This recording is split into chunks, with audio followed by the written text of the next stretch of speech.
So let's get to Thor Love and Thunder. After his retirement is interrupted by Gore the God Butcher, a galactic killer who seeks the extinction of gods, Thor enlists the help of King Valkyrie, Korg, and his ex-girlfriend Jane Foster, who now inexplicably wields Mjolnir as the Mighty Thor. Together, they embark upon a harrowing cosmic adventure to uncover the mystery of the God Butcher's vengeance and stop him before it's too late. So that's Thor Love and Thunder, the 29th film in the MCU, directed by Taika Waititi, who did the previous installment in the franchise for Ragnarok. Widely seen, I'd say, as some of that franchise's best work yet. Now, the question is, I guess that is on everyone's mind, does Love and Thunder live up to that standard? We'll get into that later on in our spoiler discussion.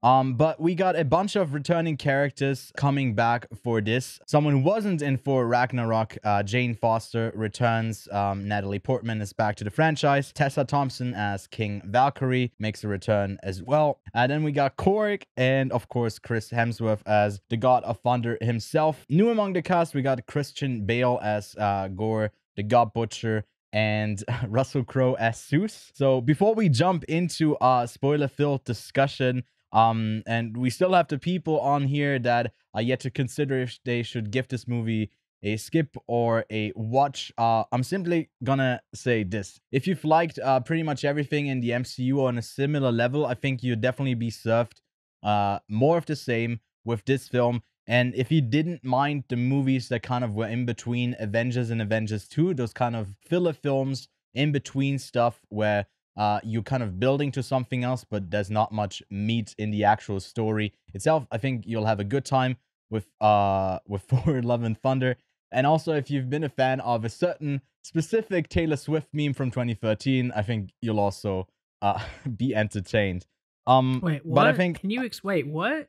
Taylor Swift meme? The goats. It's the goats, man. The screaming goats. Yeah, for fuck's sake. We will never, ever, ever, whatever that was. I get it. That was a topical joke for anyone, I guess, over the age of 9. The film is a bit of a mix between a rom-com, a space action superhero film. I'd say the comedy for me was sloping a bit more over the side of miss other than hit, but there's some solid bangers and certainly some cosmic adventure and fun to be had with the film. And I think with that, we'll just jump straight into our spoiler discussion for Love and Thunder. So you've been warned right now. And now let's kick it off with something we haven't done in a while, Lachlan. And you have a summary for us, a spoiler summary for Love and Thunder.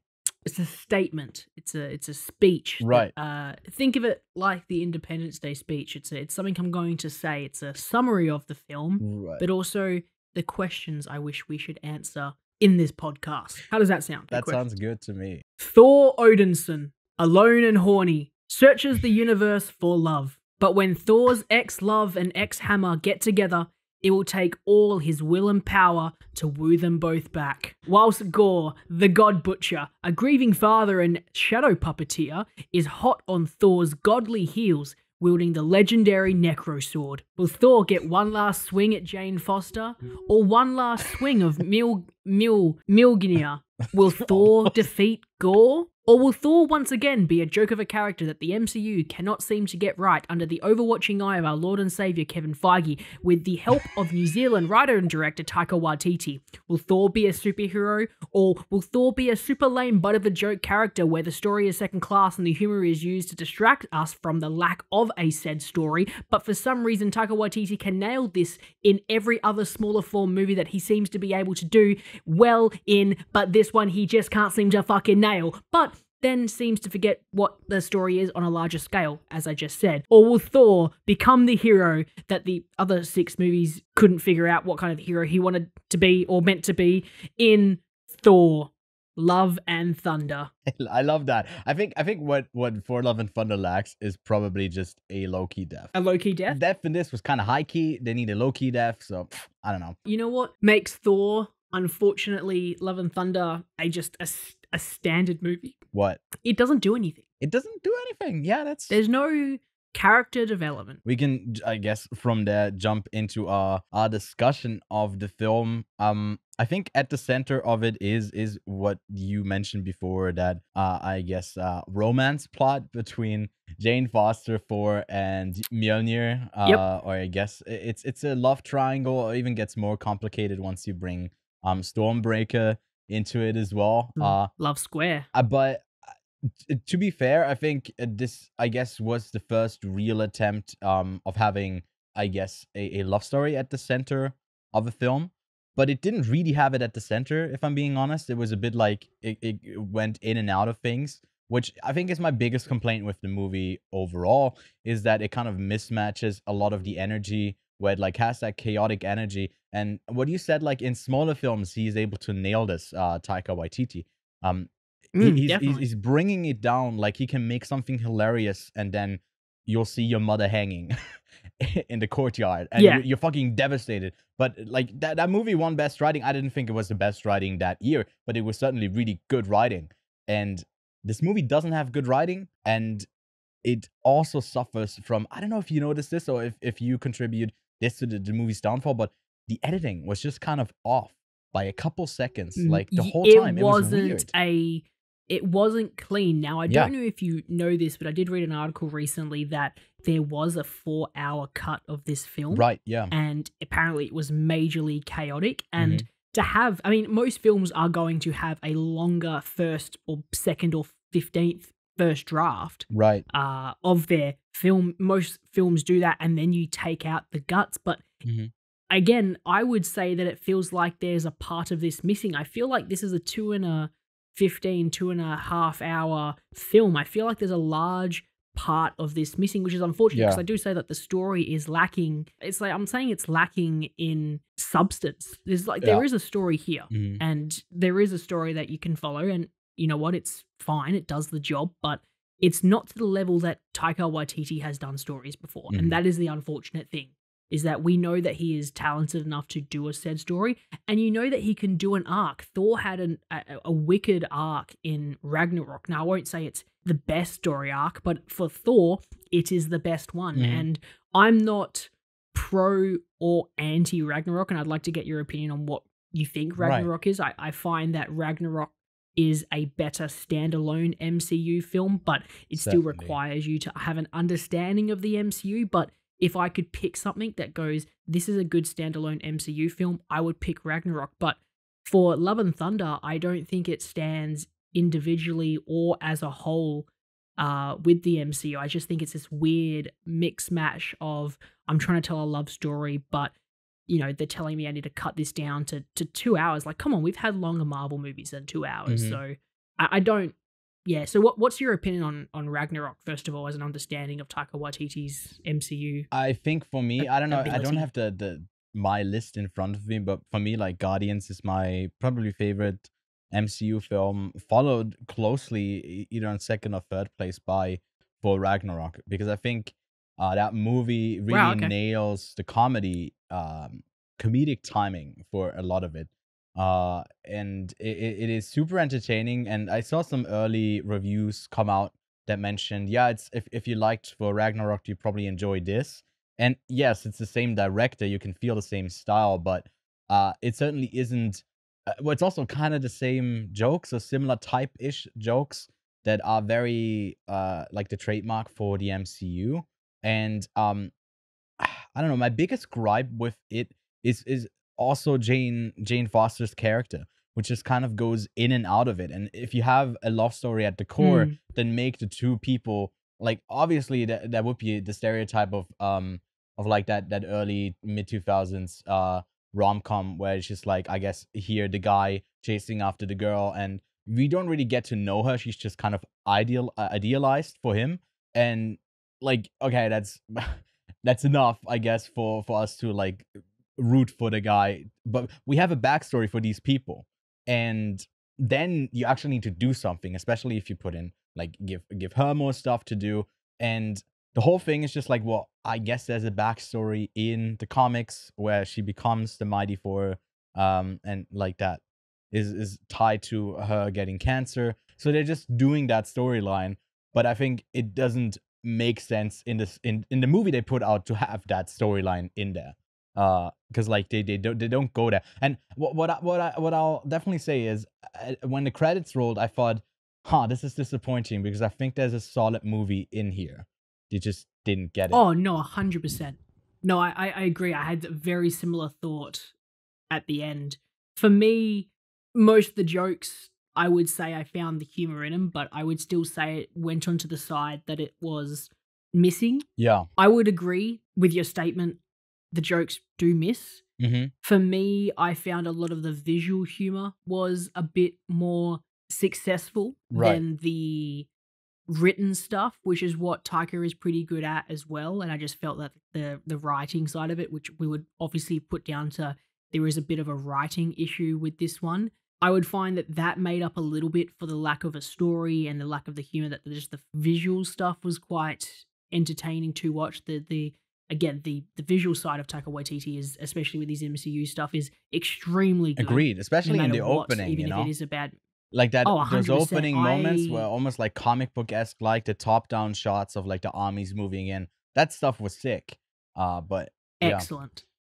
But then you just find that the rest of the film doesn't have anything going for it. You kind of just seem like you're walking through this story. So is it a mixture of bad writing and a bad edit, or is it this film was a bit rushed? Because I remember noting that the first trailer only came out a few months ago. There didn't seem to be a lot of post-production time. It seemed to kind of be they were editing this thing for the longest time, and then a trailer came out, and then maybe one more, and then the film released. There wasn't a whole lot of time. You know, Lachlan, they just recently teased the Goat Simulator 3, and you can't wait too long until you include like big goats, screaming big goats in your movie. So they were kind of, their hands were tied. They had to release it soon. But I definitely agree. So I think there's a possibility that this was rushed out, that this was a rushed production. I don't know why. I think I've read somewhere there's like, I also read some, I think in the last year, like in the last like 365 days, we've gotten so, I don't know the exact number. I'll put it into the edit in the video if I figure it out, but I think it was like 7 Marvel movies that we got in the last year. Or like 6. I don't know. It's just a big number. Big number for maybe they're making up for the time that we missed out like the whole year after Endgame. They're like, missing out for the blip that was the COVID, the pandemic. So yeah, I would say that it feels like it's quite rushed. I'd feel that the love story is very empty, and I feel like a lot of the verbal humor doesn't hit, but a lot of the visual stuff very much does. So I've visited a couple of positive and negatives here. I want to get your opinion on gore, because I have, again, a very weird thing where I absolutely love this villain, and I think it's, one, a good enough backstory for me to be engaged with it, especially since you basically get the whole rundown. I also felt like this is just a excellent performance for the majority of the part, but then sometimes it gets a bit too weird. What's your opinion on gore, the God Butcher, and the Necrosaur? Dude, the whole time I watched it, I was like, "Ooh, this is a political movie," and I'm not gonna talk about it on the podcast. Really? Yeah. Well, it's just like political movie. What? Well, as in like, the modern gods of our society are the people with the most money. Like them kind of exploiting the little man. It's like a lot of parallels that you could draw, I guess, just passed down. Okay. But like that's not even like, I don't know. It's not deep like that. But it's I just a very thought art house cinema owner, worker, employee look at an MCU film. You should probably just look at it a one-dimensional thing. No. Don't try to look any deeper than that, man. No, I think that there is like just something just being exploited that kind of translate to right now, but like that's not the relevant part of it. But I thought that like his story arc was certainly interesting, and it was definitely something as in like, you are a big Oscar I don't think he has one, but Oscar nominated actor Christian Bale will give you a bigger story arc for your character, which is promising, because like if you do that type of stuff, as we've seen with Infinity War, that just brings out the better side of the villain, making them even like the more interesting character. But here he was kind of just like, that repeated beat of my daughter died and now you all must die, and he's corrupted. It's very much like the Doctor Strange thing of being just corrupted and then used by a dark force. And that's just like, well, make the suffering that the character is going through, like extend that in a way that it makes more sense, other than, well, we need this, not MacGuffin entity, we need this like enzyme of a like materialistic thing that just like fuels his anger and like directs it in a way.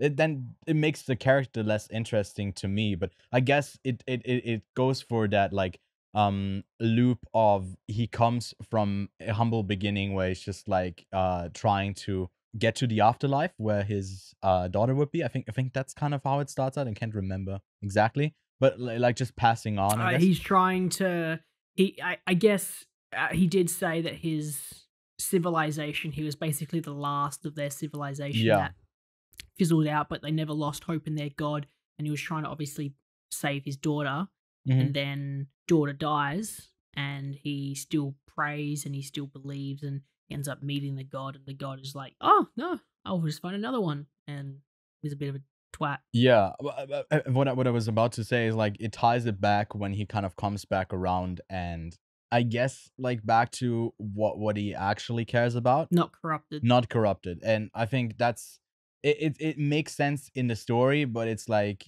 it's like flicking a switch, and that's not as interesting when you regard a character that like it happens and then it kind of, and that's like a thing that happens for a lot of these characters in this film. It's with Thor, where he has a couple of like baseline emotions where he's just like a fumbling idiot, and then he's like really stoic and overconfident, and or just sad and really needs like attention. And those are like his three states, and it's not really a character arc. It's like he's like a toy that goes through like certain emotional bits, and it's just like, it's a bit boring. It certainly could be more interesting. You could tie that into a neat character narrative, but they don't really do it. But I guess he killed Zeus. Yeah, well, no, he didn't kill Zeus. Well, I guess he didn't kill Zeus. Yeah, spoilers upon the spoilers. Spoilers to anyone who didn't stay around to the back. I think the performance was overall, it was probably one of the more engaging performances out of most of the actors and actresses throughout. Except for Zeus, which the entire time I was like, this is certainly a choice. It's a choice. It's certainly a choice. It's a choice. I'll wait for some Greek reviewers to share their thoughts on it. Yeah, I really enjoyed Gore. I'm a big Christian Bale fan. Also, he's not just Oscar nominated; he's Oscar winning actor. For The Fighter. Yes, for The Fighter, right? Exactly, okay. 2011. Gore, I find very, very much a good villain in a world where, especially Ragnarok's villain was quite underutilized and mediocre, and at most, which is unfortunate because you got Kate Blanchett and she can act very, very well. Underusing her was a bit of a misstep by Taika. This time around, he's definitely stepped up the ball, but is he focused too much on Gore and not focused enough on everything else? Because you can really just let these guys do their thing and they can act.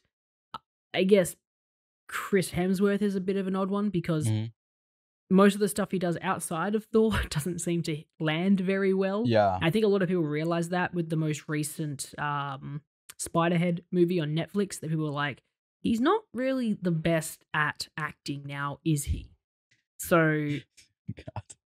Well, this is not me having a go at Chris Hemsworth. I was about to say, well, he definitely found his niche. Yeah. For acting. I mean, to like keep on the train of hating on Chris's, I think that Chris Pratt, like, I think they were kind of because Thor left with the Guardians, they kind of had to dedicate like a certain like minute amount of screen time to having him with the Guardians, although it had nothing to do with the story. Chris Pratt is just so bad. He's just so bad. I don't know. I don't know why he's so big anymore. He was great in Parks and Rec. Since then, I haven't been like the biggest fan. Although like Guardians is my favorite MCU film, so I'm super hypocritical. Again, he's found his niche. He has found his niche. Yeah, look, I will say that Gore is good. Probably one of the best performances in the Yeah. Oh yeah, that's a given. Just because Christian story. Bale, yeah. Well, I think that the like inclusion of Sif, that character was that was in the first two films, it was so funny because her scene, the way she acted and they acted was like they were still in like the first or second, fourth film. The way that she Yeah. talked, it was so out of like I don't know, not right for this movie. It was so weird because I thought they were going for like a joke, and sometimes I felt like, okay, if this is self-aware enough, it's building up to be like poking fun at itself, not taking it serious. But then it was like those moments were then serious. And in some moments where I thought like you Yeah. don't need a joke right now, we get another joke. So it didn't match my energy of what I thought was funny and entertaining. I found, and I guess there's another thing to point out, other than the I guess the balance between humor and seriousness, or at least that it would either mm, go too quickly between the two, or it would too heavily focus on one for a decent amount of time. So yeah. it just didn't seem. And again, I would again put it down to an editing issue where it just feels like they didn't know exactly when to go back to the joke, and that could again come down to the writing of the scene. But you can again edit the scene to kind of work once again. It just feels too mix match of humor to tell story for too long. Oh, we've told too much story. Quickly throw in a joke. Oh, we're doing too many jokes. Quickly do hmm some exposition. It just doesn't feel like a natural movie, and that's unfortunate because I didn't think Ragnarok had any of those things. I just didn't Yeah. vibe with Oh yeah. Ragnarok as an MCU film. I just found it, yeah, it's a good standalone. It's a good film. It's fun. I just didn't vibe with it myself, and it's unfortunate because I do like Taika Waititi's films. I do hmm enjoy Hunt for the Wilder People. I love Boy, the Jojo Rabbit. I Yeah. enjoyed as What well. we do in Like the I do like shadows. his films. Yeah. What We Do in the Shadows is an excellent example of just humor, but still being able to tell a story. He can Exactly. do just humor. He can do a story with humor. Jojo Rabbit as an example, hmm Boy for example, and we know that he can do a great relationship. Boy is a great example with his father, and Yeah. also I guess Hunt for the Wilder People is a great example. So we know he can do all these things, but he just can't seem to do it for Thor. And I guess maybe it's not Taika. Maybe it's just Thor the character. That no one can just get Thor right. Yeah, it's a difficult thing because like you got a character that is kind of questioning the choices that the like gods in power have, and them being benevolent to common people. But then it's not self-aware enough to see that Thor is literally like doesn't really care for his people, and it's just like, okay, we need you right now, and it doesn't really matter that they've just like been Mm. halved and been quartered. They just die and die and die and die. And like it's kind of similar to what Gore is actually like, fueling his anger. And Thor is that in a way as well. Just because he's framed in a Marvel movie doesn't mean that like those things that he doesn't really care about or think about aren't like part of his responsibility as well. So it's like if you put up that narrative of like gods are kind of dicks, and you can't be self-aware enough that, well, maybe we are not just so cookie cutter all the time. Well, they say shit a bunch of times, which was crazy.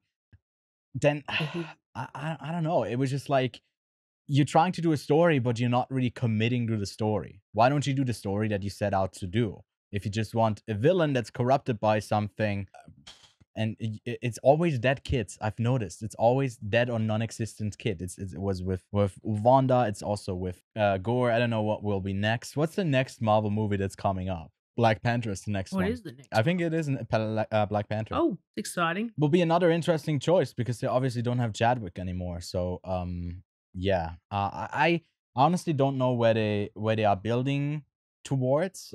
They got the Secret Invasion show. Well, I definitely know what they're building towards with like Heimdall's kid. Was like, we're definitely building towards the Young Avengers. I've been watching Miss Marvel. I'll talk about that on next week's show when that series wraps. But yeah, it's definitely building towards something, but it doesn't really build to something exciting, I'd say, for now at least. Oh no, we're wrong. I think She-Hulk comes out first, which is That's a series stuff. oh okay, sorry, movie. Yeah, and then the next one would probably be like one of the Guardians films sometime soon. And they just also announced they found a director for the fourth Captain America film, probably the Falcon, or I guess now he's not. He's also just Captain America. I guess he is Come just on, man, Captain get it America. right. Sorry, I'm dead naming superheroes. But yeah, no, I think there's a certain specific moments that I guess should be highlighted and big ones. I guess the return of the cameo fest, that is like the reenactment of certain scenes, which I thought was a very odd choice to show the destruction of Mjolnir, but I guess it was to preface or like to introduce just the showcase of Mjolnir there. So I guess it was kind of a setup. Didn't really make sense, I think, in the town to, I guess, show that moment of Odin dying, and like they could have done something else, like the battle. Or, I know, I guess it's just Ragnarok falling and half of them dying, which I guess isn't a happy memory, but it's for the tourists. Pretty upsetting. Man. But yeah, we get a couple of new faces. There's Luke Hemsworth in there, and of course Matt Damon makes a return. And we get Melissa McCarthy. I swear they were in Ragnarok, weren't they? I swear they also did Ragnarok. They did, yeah. Both of them did. So those are returning characters. Can't wait for them to, in, I don't know, 2032 to be like the last stand of Earth's Ragnarok. Earth's, or what is it called? Asgard. So it's a bunch of like, as always with MCU films, it's a bit of a cameo show as well. Did you find the joke that they did with Jane Fonda, Jodie Foster to Jane Foster kind of... did that one land for you? I heard none of those, but if I heard it, it would have been quite funny. I just didn't catch it. You were just like, at the time. It's been too long. For some reason, narration and me just don't go well together. Right. I was just like, oh, someone's narrating. I'm just gonna stare at the screen and just pretend to not hear their voice. It just tunes in and out whenever there's a goat screen. That's why, like, scream. That's why they like to have them at every like 10 minutes or so. It was the most annoying part of the film, if I'm totally honest. As soon as they popped up on screen, I was like, well, I'm already over this joke. It's not really funny. Yeah. Because like it doesn't tie into those like the people he saved. If that was like a tie-in, that could have been kind of funny, but they were just kind of people, and then they had big goats. What about the emotional through line of love tying it all together? As soon as she was explaining fucking Interstellar, yes, I was like, no, this movie is not gonna go there. Please don't tell me it's about say love. The answer is love again. I had the same thing. Oh my god. Yeah, it was dumb. Yeah, but it was also kind of funny. I'll give it that. That was one of the jokes when I was driving home. I was thinking about the movie and I went, it's Interstellar and it's love. Yeah, that's funny. But also stupid because I hate when Interstellar's like, it's all about love. That's what holds the universe together. I'm like, shut up. Imagine the multiverse of madness. They did all the math to figure out what a black hole would look like. Yeah. Years later, we actually photograph a black hole, and it's exactly what Christopher Nolan did. And then they were like, love is what holds the universe together. Yeah. Put the same amount of money you did with that team discovering what a black hole would look like into the writing team. Like, come on. Something else that I found kind of funny was the frequent Guns N' Roses needle drops. There was so many. And so many. Yeah, I guess it's the Guardians franchise that is a bit more well established and known for the type of needle drops. And I think they definitely go for that while the Guardians are on screen to kind of match that energy. And I think it's definitely a different kind of music, though. It's not rock. And I think out of all of the stuff they discovered, Thor's soundtrack is rock and roll, no matter what. I think it works the best with his attitude, and I think it's great. Where Guardians definitely have this a bit more chill, and then they can have a bit of rock in there, but most of the time it is just these classic bops. Really, it is. That's what they are, like pop songs. Well, I mean, classic pop songs. I think that I guess Led Zeppelin, I guess, was the big one, Immigrant, for Ragnarok. And I think it's on the soundtrack. I don't know if I think it makes a return in this as well.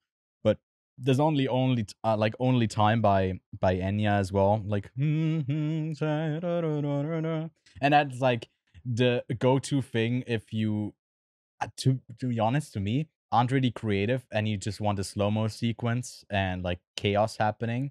I don't know where that originated from, but it's kind of the go-to thing, and that's what I I'm bringing up only critiques for this film, which is disappointing because I was actually looking forward to this quite a bit. That's maybe why I'm so like eager to criticize it as well, because like I think that there was a way better film in there, totally, but like the music choices don't really just, you know, then kind of dictate how the comedic tone of a like it feels like the scene is already filmed and then you put in a song to make it funnier.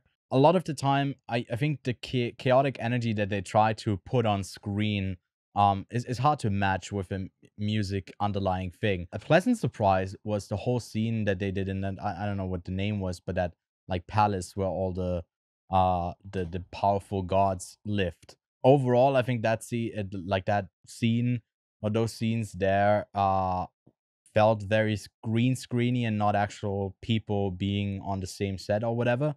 But for once, at least for a little while, I thought that like he actually followed through and just killed a Greek god, and that would have been a great setup for a future Thor film where he's actually hunted by really powerful people. I guess that's what they do at the end of it, but I guess Zeus is not dead, so we have to endure more of Russell Crowe. Maybe it goes into that. Maybe we can talk about the post-credit scenes. They've set up a lot of characters that have yet to be in the MCU, and they've only been shown in the post-credit scenes. There was Harry Styles at the end of Eternals. There's Kit Harington getting like powers in Eternals as well. I don't know if they'll do any of that now that Eternals was kind of a commercial and critical audience flop as well. But yeah, here we get Brett Goldstein, who we know, of course, from Ted Lasso. I think he's one of the funniest characters on that show. I really enjoy him in that. And he's playing Hercules, son of Zeus, set to hunt down Thor. What do you think about that? Like that whole post-credit scene there? Oi! Oi! Oi! It's just like, oi! Thor, come back here! The gods are going to play something in the MCU, which is kind of exciting. I do like that concept because they've brought that, and that's just like a very cool concept, I guess. So bringing that into the MCU makes total sense. I guess fucking someone gave Kevin Feige too much cocaine, and now he's just bringing everything into the MCU. It's just everything. We're talking mutants, we're talking about gods, we're talking about monsters, everything. Yeah. So I am very happy to have that. Even if the Zeus performance was a bit, it's a creative choice. It's a creative choice. Situation. And Hercules, I guess, is kind of exciting. I know Hercules. I know the movie Hercules. I don't know what his role is like within the MCU. Both are cool. And Valhalla was dope. Now that I know that everyone who died ever in battle in the MCU who is Nordic is alive somewhere. Didn't they make a point Odin's before? not there. Odin can't be there because he didn't die in battle. He just died like an old man. Like a bitch. Jesus Christ. No, to me it's kind of funny because like they made a point earlier that like if you don't die in battle, you don't get there. Yeah, you don't go. But she died after the battle was done. So why is she in Valhalla? I guess he was still kind of there. They were at Eternity, and so he was. I guess it depends if the person you were fighting depends where you end when a battle ends. Yeah. Right. Right. I mean, if you're the last person standing, the battle's over. Hey, but she's got cancer. Give her a break. So I guess she was battling that the rest of her life. So she kind of was in battle. When he was like wishing for like he can have anything happen. I was thinking, okay, are they going like that far down that he now wishes that Jane is getting better again and she'll like stay in the MCU? But then it's like, nope. Especially for Natalie Portman, I think she didn't want to be in these 4 movies anymore, and I think they made a strong enough point for her to return that she can kind of do a certain bit, and then she dies. And people only die in these movies when they actually, I think, don't want to be in them. And probably that's why I guess that's like, you know, that's why she dies and actually dies, because Korg doesn't die. Because Taika still wants to voice the character. But yeah, he wishes back his kid, setting up 2 of new Young Avengers. It's almost like they're setting up the Young Avengers. Young Avengers confirmed. Heimdall Jr. And then I guess her name is Love. Because it couldn't be more on the nose. That like it ends with like a title card readout. They were called Love and Thunder as they march into battle. It's like, okay, interesting choice to have that weird title drop. Right. That didn't really have like okay, I guess she was Love. It wasn't the love that he had with Mjolnir or maybe with Jane. No, it was that random kid that he made at the end of the villain that he was fighting that wanted to kill all of the gods. That one's Love. So that's that. We got Miss Marvel. So we got 3, I guess, of the people who are probably going to be in Young Avengers. They haven't announced anything yet. I think maybe they teased it, but I was immediately thinking, okay, well, this just solidifies it. They're definitely doing that like a upcoming team up. They better hurry up because kids grow up really quickly, and I realized that in the new season of Stranger Things. So yeah, they better hurry up because these kids are going to be fucking adults by the time they're like Young Avengers. Oh shit, they're 20 now. God damn it, they're so fucking old. Where do you think this movie lands for you, like overall, if you would have to place it within the 29 films of the MCU? In the middle, but closer to the deep end, the bad. Is it worse than the second Thor film that is commonly regarded as like one of the worst? No. It's better? That bad. Yeah. Better than the first? I probably should rewatch it though, because I'm really judging it when I watched it like 5 years ago when I rewatched everything before. Yeah. And Infinity War Endgame Saga came out. So, no, I don't think it's as bad, but I don't think it's good either. I think it's just bland. On the topic that you brought up earlier with the rushed scenes, there were a couple moments with like the helmet coming on and off on Natalie Portman, where I was like, oof, these they look like they're not completely finished yet. But yeah, that's usually, I think that's the same issue with She-Hulk, where people were just bashing that, and I think it wasn't as bad as people thought it would be. I think they're definitely just more used, first of all, to like a certain character looking away, and it's always that like uncanny thing of looking at it for the first time, and they're more established models of like doing that process. And whenever you have a new person and it's not molded to them, it's a bit more difficult to do. But yeah, I mean, they're not getting any more of the Mighty Thor, unfortunately.